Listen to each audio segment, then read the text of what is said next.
Casting a vision is something that a visionary person does. But it's not always that easy because you're predicting the future. And in today's world, it will look like for everyone else that you've got no evidence of what you're speaking about. And in many ways, we don't, but we are predicting, and often we have this built-in system for how we're predicting it. So I'm going to try in the next few minutes to explain how that works. But before that, let me tell you a few stories. If I go back in time to 1993, I got my first cell phone. My friend asked me, "What are you going to do with that thing?" And I said, "I'm going to make phone calls with it." And then I predicted on the spot that in the future, and this happened when I was 17, in the future, 10 years from now, everyone will be having a cell phone. Why was that? Because if the technology was there to walk around, not being connected to a cable, or to stand by a phone booth waiting for people to call you back, if that technology existed, everyone would adapt it as soon as it would go down in price.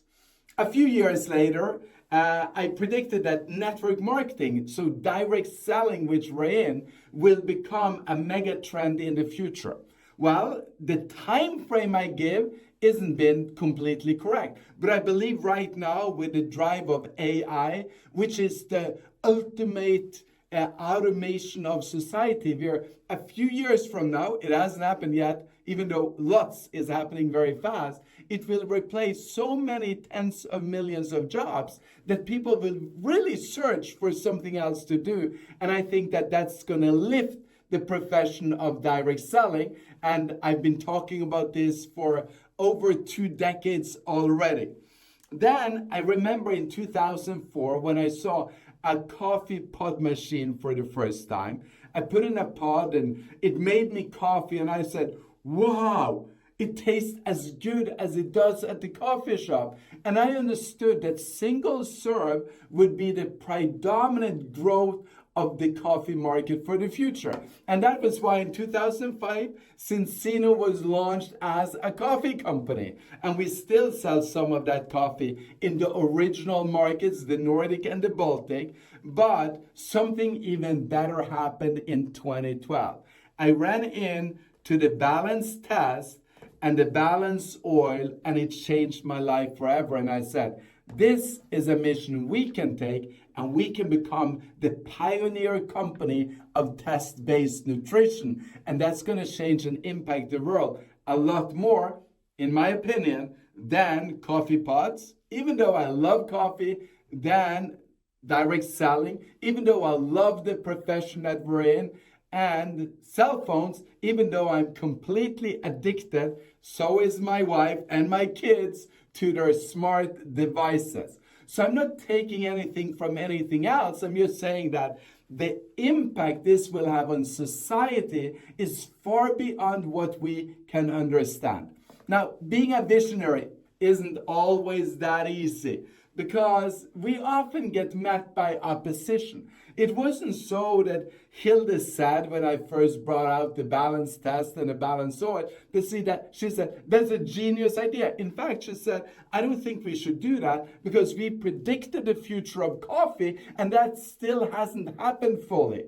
Then I said, "But we can lead this one. We can be the pioneers. We can dominate this. We can dominate it from a test side by developing the technology of the test, and we can dominate it from a product side." And that domination is going to be so magnificent moving into the next few years. So to predict the future, we'll look at what will not change and what will change. And what will not change is the needs. The need for communication, the need for social belonging, the need for transportation, or the need for health. That will not change. Humans have had those needs for thousands of years already. But the technology that we do it with will change. If you look at communication, we went from a letter to the telegraph, to the telephone, to the mobile, to the cell, to the smartphone. And now you can even make phone calls with those fancy glasses, and you can connect live on video all over the world. So that's continuing to change. Social belonging is there still, and I'm not going to go into all the levels of everything here because that would take me a very, very long time. But you know, you went from having social only being in person to social being also including Facebook, including TikTok, including a global community there you could connect in social media, and your friends wasn't only the people that you would meet in person. Now, the need for transportation is an obvious one. We used horses, then I think it was made probably boats, and then came the trains, and then came the car, and then came the airplane. But the biggest revolution is yet to come, because in the future, the cars will be driving themselves, and you will be happily joining to fly across the world in airplanes without pilots. Well, some people get scared when I get to be too visionary, because visionary people, we are the crazy ones, or at least people look at us as the crazy ones. We look at us as actually pretty sane, and we look at the rest and say, don't you understand that that will change? But we are crazy enough to understand or to think that the world will change. And then we are crazy enough to say that we are going to be the people that facilitates that change. And we actually take a lot of passion and a lot of engagement into it. We get excited about it because we know that when the world is back in balance, the world is a better place to live. So, spotting the global megatrend going from guest-based nutrition to test-based nutrition, which will take the profession of nutrition or the industry of nutrition from a 200 plus billion right now to over $1 trillion in probably the next 30 years, something like that. Might be 25, might be 35. Don't hold me too exact to the dates. But to spot that, here is how we look at it. There is a global need for health. It's the same everywhere. The need for health is at all ages. Then we got to see, is there an existing spending pattern? Because if there isn't an existing spending pattern, we can't for sure say that a new technology will change everything. So if we look now at the spending pattern around health, it's actually the biggest budget of the government, and it's the biggest budget of the family. We are spending more money on health than anything else. And I actually include into the budget in the family all the foods, because the foods are the precursors of nutrition. So nutrition is just a more advanced type of food. It's the next generation. And by the way, we're also working on the next generation of nutrition.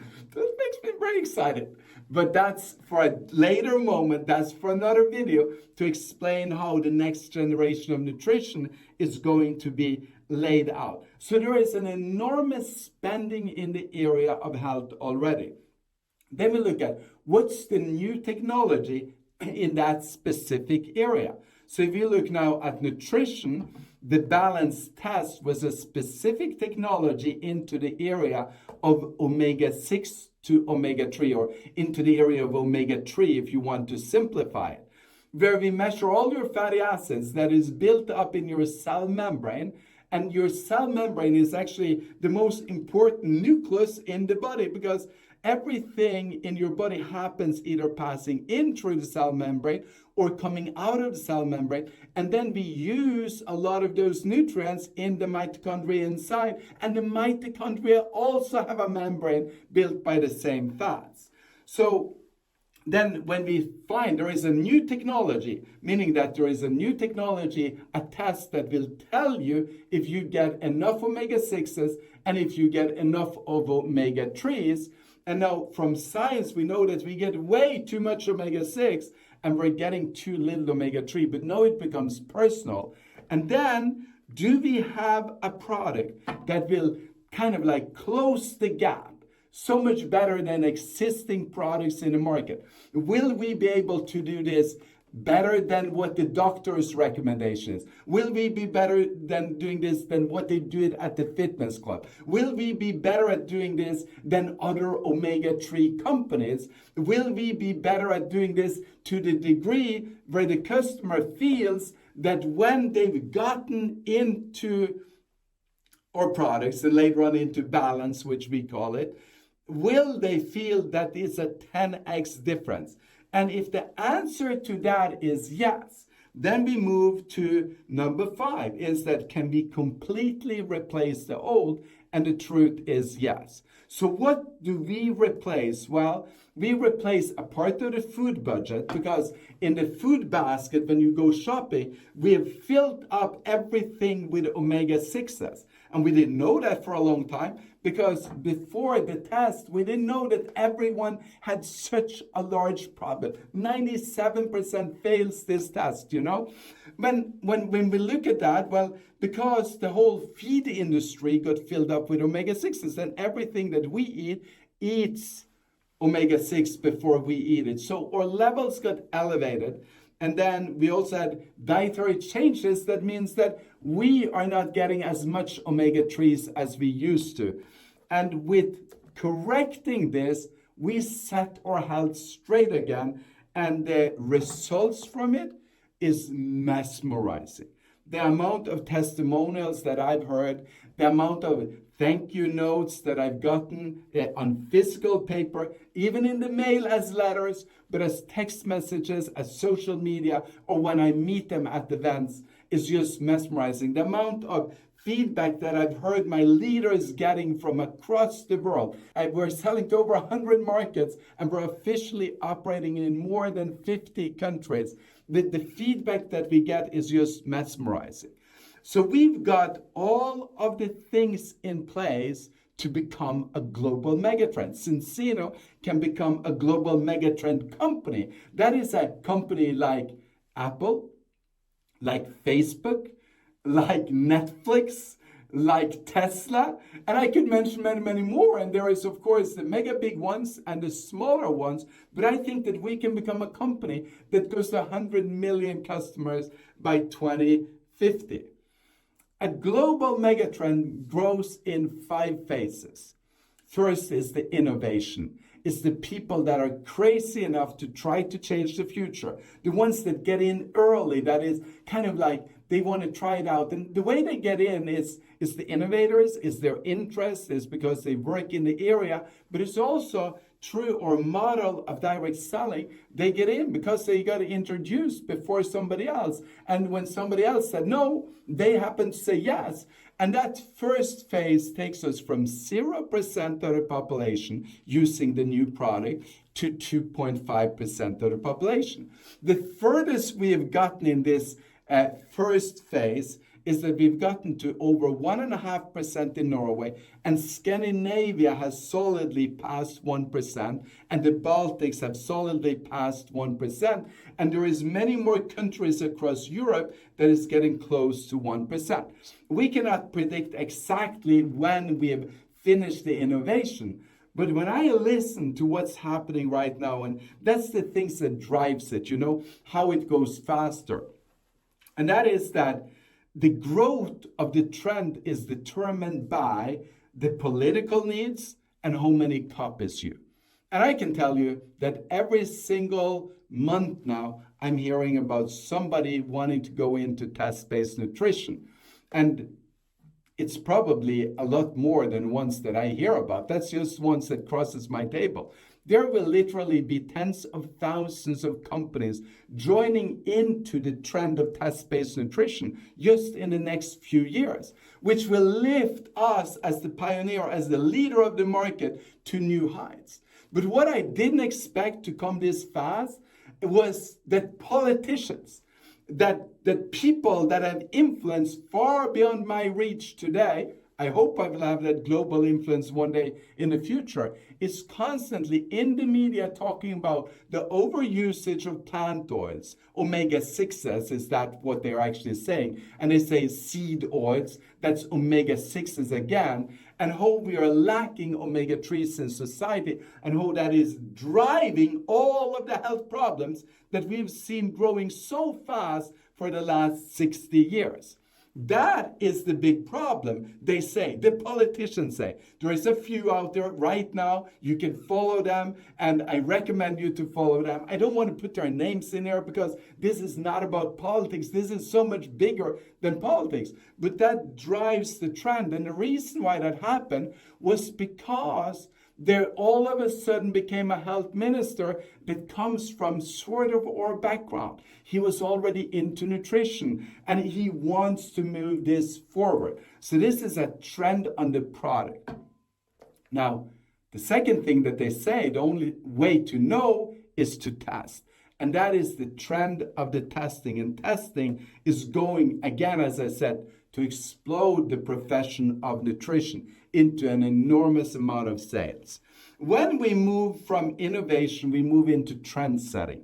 That is the cool people and the professionals that work inside of the area, and they get convinced that this is a better way of doing it. And this is happening already at a massive scale. So even though we're not at 2.5% inside of a full country, if you look at the nutrition community of Norway, we've passed 2.5%. If you look at the sports community, we've passed 2.5% in many, many countries. And if you look at health professionals working with alternative methods of health, we've by far reached 2.5%. We're probably more getting into early majority.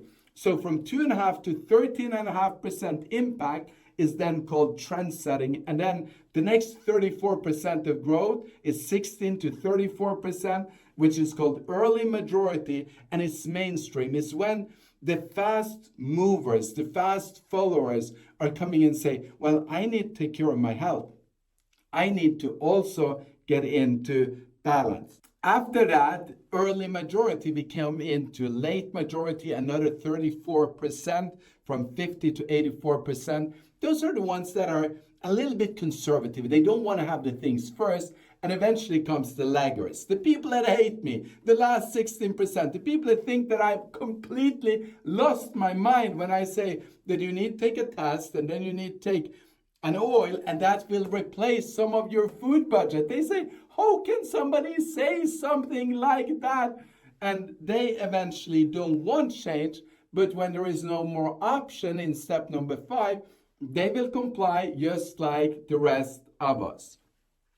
So what are the benefits of being a part of Zinzino in the middle of this? Well, you become a part of something bigger than Zinzino. You become a part of a movement that is going to change the world. How are we changing the world? Well, your family and friends reaps the first benefit of being in that innovator group, later on being in that trend-setting group, and they get healthy before the others. We build a blue zone. And a blue zone is a definition of where people are more healthy than the rest of the people around them, so that they can live longer and enjoy the benefits of good health. Then we also have the income opportunity as a partner. When you come in with a company that is growing year over year over year, and the demand for the product is increasing year over year over year over year, it's incredible how fast you can expand an organization. And I honestly think that we will have tens of thousands of people becoming diamonds in the next decades. And I think that we will have thousands of people becoming all the ranks in between, crowns and royal crowns and black crowns and eventually presidents. And they change their life financially through the income stream that they're creating. They're not only changing their health, they're changing the lives of their families because of that income. And then number 4, you become an investor. We're a publicly traded company at the Nasdaq First North in Sweden. And you can buy some shares in a company and enjoy when a company becomes one of those mega brands out there. Because if you spot a mega trend and you create a product inside of the mega trend, that is a new technology that changes the perception. When you take the test, you can never go back. You know that you're out of balance and you want to be in balance.